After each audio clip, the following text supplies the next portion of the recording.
we get a vision, and that is unique to us. In the conversation that you and I had, we talk about virtual assistants.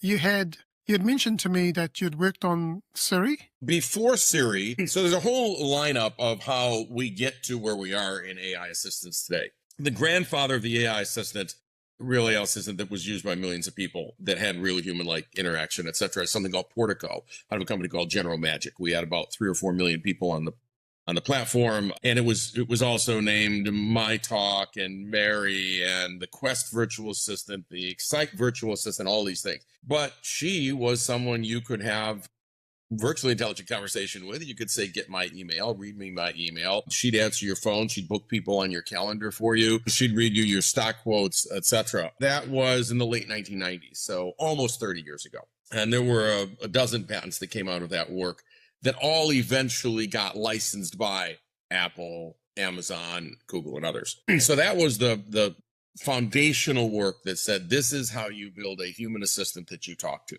These are the models that you use. This is how you put linguists in there to essentially make the rec rates better, make the response rates better. No different than what people are doing today. We use today in any of our LLMs or audio models, we're using thousands of people offshore to correct responses that were not correct.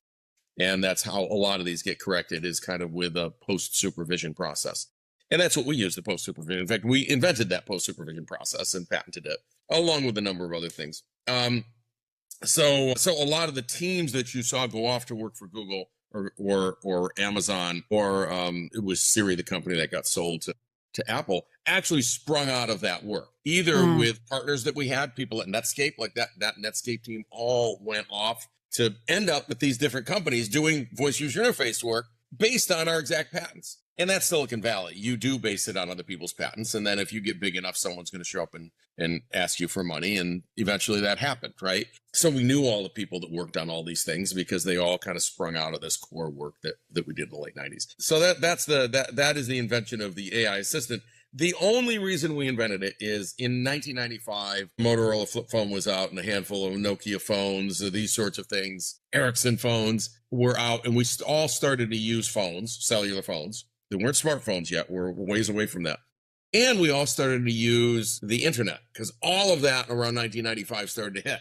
And then we had calendars that were accessible on the internet, or we had contact lists, or we had email all of a sudden by 1995. So all this hit. And yet when you were in your car, you couldn't get any of it. There was no access. There's no screen. There's no Wi-Fi. There's no data. You can't get any of it. But if I could talk to the system in the network,